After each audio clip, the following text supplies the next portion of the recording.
어린이집 단체가 국회의원들을 상대로 입법 로비를 했던 정황이 앞서 전해드린 것처럼 드러났습니다. 사립유치원 단체 역시 로비와 집단 행동으로 정치권의 영향력을 행사해왔다는 지적입니다. 국민적 공분을 사고 있는 사립유치원과 어린이집 비리를 근절하기 위해서는 정치권과의 잘못된 연결고리부터 끊어야 한다는 목소리가 나옵니다. 노동일 경희대 법학전문대학원 교수와 자세하게 짚어보겠습니다. 안녕하십니까? 네, 안녕하세요. 네, 교수님. 한국어린이집 총연합회 측 국회의원들에게 불법 정치 자금을 전달했다는 구체적인 정황이 나왔습니다. 쪼개기 후원 방식이에요. 네, 그렇습니다. 이제 이미 김용희 어린이집 회장이 네. 불구속 입건된 상태죠. 그건 이제 지난해 11월부터 12월까지 본인이 취임한 이후에 국회의원실 보좌관들에게 이제 상품권을 전달했다 이런 혐의고요. 근데 지금 이제 JTBC 보도한 걸 보니까 2013년도에도 이미 어린이집 총연합회에서 국회 보건복지 소속 여야 의원을 5명을 특정하고요. 그 의원들에게 이제 후원금을 보내라고 회원들에게 요청했다는 겁니다. 직접해서. 네. 그래서 직접 뭐 공금으로 보내면 뭐 문제가 생기니까 이것을 여야 의원들 특정해서 회원들이 보내면서 혹시 선관위에서 문의가 가면 이것은 공금이 아니라 개인별이 자발적으로 각출한 것이다. 이렇게 얘기하도록 그렇게 지시까지 했다는 겁니다. 그게 바로 이른바 이제 불법 후원금이 네. 된 거죠. 예.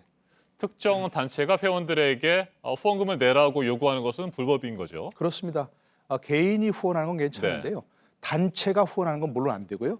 또 우리 정치자금법에 보면 단체와 관련된 자금으로 하는 것도 안 되게 돼 있습니다. 그러니까 이제 단체에서 지시를 해가지고 회원들에게 그걸 각출했다면 그것도 단체와 관련된 자금이기 때문에 정치자금법 위반이 되는 것입니다. 네, 어린이집 총연합회는 자신들에게 유리한지 불리한지를 철저히 따져서 이른바 핀셋형 입법 로비를 했다고 합니다. 핀셋으로 이렇게 뽑아내는 것처럼 구체적인 그 입법 사안들에 대해서 로비를 했다는 얘기예요. 그러니까 자신들에게 이제 유리한 법안은 통과시켜달라 네. 이렇게 로비했다는 거 아니겠습니까? 국공립 어린이집 원장 정년을 65세 늘려달라 이런 법안을 발의하도록 그런 국회의원에게 후원을 해서 그런 입법을 통과시키도록 로비를 했다는 것이고요.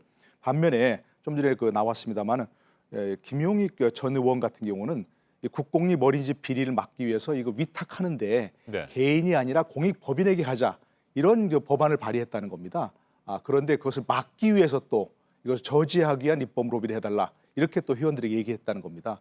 그래서 그것을 이른바 후원금이 아니라 여러 가지 정치 지원금을 해달라 네. 이런 식으로 해가지고 결국 자신들에게 유리한 법안은 통과시키고 불리한 법안은 저지하기 위한 그런 로비를 열심히 벌여왔다는 거죠. 네, 말씀하신 대로 어린이집 총연합회 회장이 불구속 입건됐고요. 경찰은 수사를 확대하고 있는데 정치자금법 위반 혐의가 적용되는 겁니까? 예, 그렇습니다. 일단 회원들에게 이렇게 후원금을 강요했다면 또는 그 과정에서 단체 공금이 사용됐다면 네. 그건 당연히 이제 정치자금법 위반 소지가 있는 것이고요.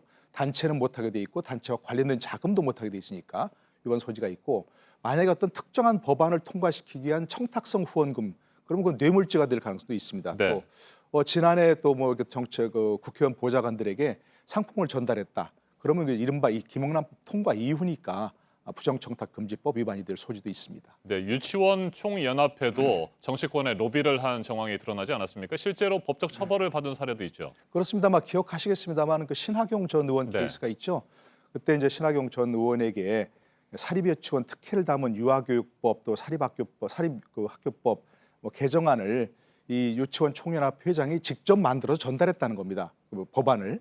그리고서 그걸 통과시켜달라고 처음에는 후원금을 1,000만 원 내겠다 이렇게 얘기하니까 후원금은 뭔가 흔적이 남으니까 나중에 해달라 이렇게 얘기하면서 잘 아시겠습니다만 예전에 정치인들이 이제 출판 기념회 많지 않습니까? 네. 출판 기념회에서 각 그 회원들이 50만 원, 100만 원 이런 식으로 쪼개기 해서 찬조금 형식으로 했다는 겁니다. 한 3,000만 원 가까이를 했고요. 네, 아시겠습니다만 신학용 의원이 이제 뇌물죄 혐의로 입법 로비 뇌물 혐의로 재판에 넘겨져서 지난해 대법원에서 실형 선고 확정이 받았죠. 예. 네. 유치원 총연합회는 정치권에 로비를 한 것뿐만이 아니고요. 사안에 따라서 집단 행동도 불사를 했습니다. 그래서 실제로 자신들이 원하는 방향으로 유리한 방향으로 유아 교육 정책을 이끌어 나가기도 했고요.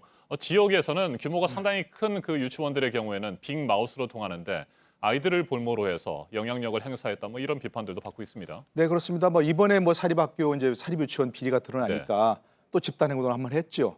이전에도 이제 예를 들어서 국공립 유치원 확대를 할 때 그걸 저지시키기 위해서 사립유치원 총연합회가 또 집단 행동을 했고요. 여러 차례 이렇게 집단 행동을 통해서 영향을 행사했습니다. 좀 전에 말씀하신 대로 로비도 많이 했고요. 그리고 또 특히 이제 문제가 이 정치인들이 눈치를 볼 수밖에 없는 게 이 사립 유치원들은 한 지역에서 오래 그 유치원을 경영해 온 네. 사람들 아니겠습니까? 그리고 학부모들에게 절대적인 영향력이 있는 사람이고요. 그렇기 때문에 국회의원, 지역구 국회의원은 물론이고요. 또 뭐 자치단체장들도 선거에 뽑지 않습니까? 또 교육감도 선거를 합니다. 그렇기 때문에 선거를 치러야 하는 이런 여러 사람들이 이 사립 유치원들, 원장들 또 연합회 눈치를 볼 수밖에 없는 뭐 그런 상황인 거죠. 네, 과거에도 유치원, 사립 유치원과 사립 어린이집 뭐 여러 가지 비리 등이 적발이 됐었고요. 그런데 흐지부지 넘어가고 관리 감독이 제대로 이루어지지 않았다. 이런 지적들이 있는데 이건 어떻게 생각하십니까? 네, 그렇습니다. 바로 지금 이제 말씀하신 대로 유치원 비리를 감사하기도 쉽지 않았고, 네. 감사할 때 착수할 때 결국 그 여러 다양한 방면으로 로비를 통해 가지고 그걸 저지시키려고 노력을 했다는 거 아니겠습니까? 이번에 박용진 의원 같은 경우도 보면 여러 곳에서 저지하기 위한 로비가 들어왔다는 겁니다. 그런 것이 또 하나 있고요. 아까 얘기한 대로 지금 이제 뭐 기초자치단체장들 직접 감독을 해야 하는 그런 사람들도 결국 선거를 치러야 되니까 눈치를 보게 감사를 하지 않고 또 국무조정실 같은 데서 감사를 했지만 그걸 또 내용을 발표하지 않고 흐지부지 넘어가 버리는 뭐 그런 상황도 있었고요. 기본적으로 이게 선출직이기 때문에 그렇고 또 한 가지는 이제 교육청의 담당 공무원들, 네. 감사관이라든지 또 교육부의 담당자들 이런 사람들하고 지금 수시로 어떤 그 접촉이 있었고 뭐 불법이든 아니든 로비가 있었던 그런 상황도 많이 있거든요. 그리고 또 이제 교육부에서 이제 그 국공립유치원에 쓰는 예산회계 시스템을 도입하려고 했는데 사립유치원에서 반대하니까 그걸 좀 미뤄왔다는 겁니다. 뭐 그런 식으로 여러 그 선출직 공무원들 또 직접 담당 공무원들과 유착 관계도 있었던 것이 아닌가 많이 좀 의심되고 있는 그런 상황이죠. 네, 사립 유치원과 어린이집 비리를 뿌리 뽑기 위해서 가장 중요한 건 뭐라고 생각하십니까? 뭐 기본적으로 이제 감사를 하지 않을 수 없도록 법에 네. 그야말로 정기적으로 감사를 하도록 법의 규정을 만들어야 될 것이고요. 지금 민주당에서 이제 3법 세 가지 법을 발의했지 않습니까?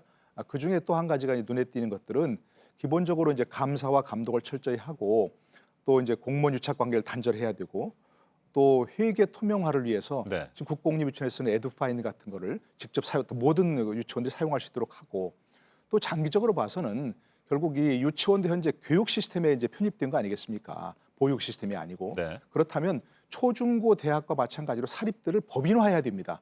그렇게 되면 회계 투명성이 저절로 강화될 수밖에 없는 것이고 또 오늘 같은 이제 로비 문제가 되면 예전에 나왔던 것처럼 로비도 어떤 그 투명화하는 그 로비가 되면 반드시 공개하도록 하는 뭐 그런 법안도 필요하지 않은가 싶습니다. 알겠습니다. 노동일 교수님 말씀 잘 들었습니다. 네, 고맙습니다.